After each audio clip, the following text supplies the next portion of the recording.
Chattel slavery is defined as the enslaving and owning of human beings and their offspring as property, able to be bought, sold, and forced to work without wages, as distinguished from other systems of forced, unpaid, or low-wage labor also considered to be slavery.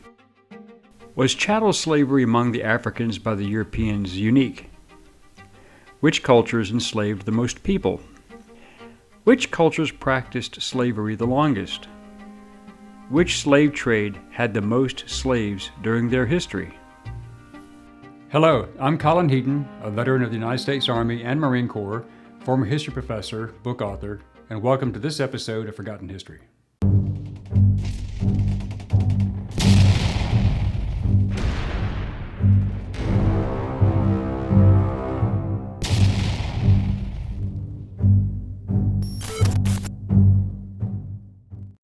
Many believe that European enslavement of Africans was unique and the largest slave trade in history.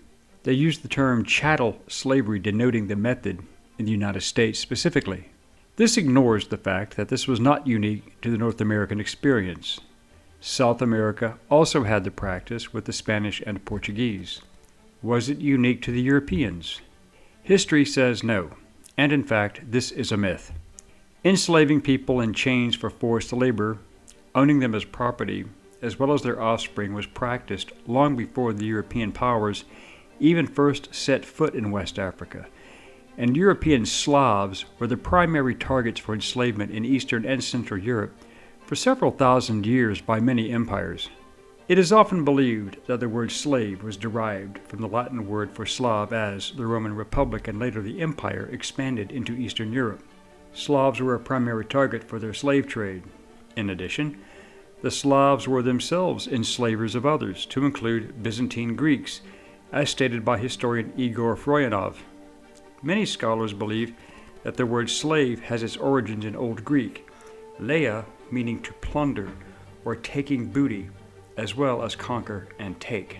There is also the Greek etymology for the word sklavos, being a derivation of sklabinos, which translates as Slavic, originally as a self-reference for the Slavic people, as Slavininu. However, Slavs had also been slaves of the ancient Macedonians and ancient Greeks, as well as the ancient Bulgars. Likewise, the Byzantine Empire that succeeded the Western Roman Empire also took Slavs as slaves, and therefore the word was used in the Greek lexicon. These slaves were in fact in generational servitude under the Byzantines, just as serfdom was also generational later throughout Europe. And these were Christians basically enslaving other Christians, but Muslims were prevented from enslaving other Muslims. But non-Muslims were fair game. The Romans took their slaves not just for agricultural labor, but also for brothels and for entertainment in the Colosseum starting in the 1st century AD. Many became gladiators, while many more were simply used as public entertainment and fed to wild animals. When the Huns arrived in Eastern Europe around 376 AD, and while not slavers as such, they did take hostages, and many of these were Slavs.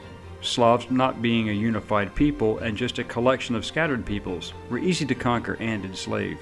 The Moors from Spain and North Africa took Slavs into captivity during the 7th century and beyond. Otto the Great, in the 9th century, captured pagan Slavs and sold them into slavery.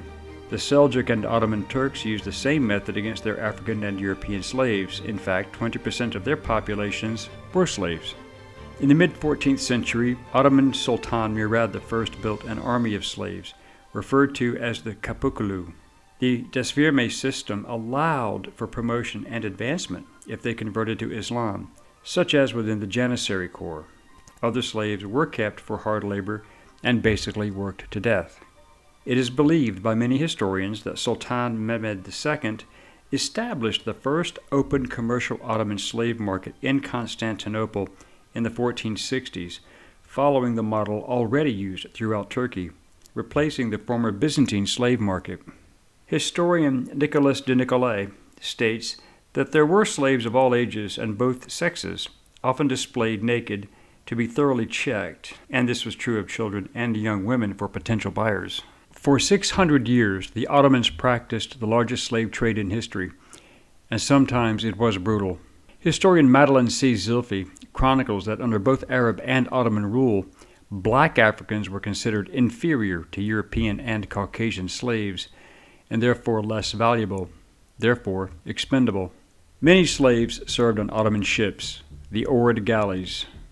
Life was brutal and often short, as these slaves were not considered to be valuable, as they were easily replaced, unlike the black slaves from Africa who were considered quite valuable to the English, Portuguese, and Spanish colonial powers in particular.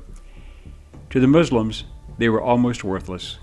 But many people want to do a comparison between the Atlantic African slave trade and other forms of slavery. When it comes to sheer volume, the Arabic and Ottoman slave trades lasted 900 years longer and enslaved tens of millions more than the 13 to 14 million taken from Africa by the Europeans. More sub-Saharan Africans were sold to the Islamic world than to Europe and the Western Hemisphere combined. There were more Europeans enslaved by North Africans than there were sub-Saharan Africans enslaved and sent to the Western Hemisphere. This was slavery based upon race, so it was not created by Europeans. It was also based upon religion.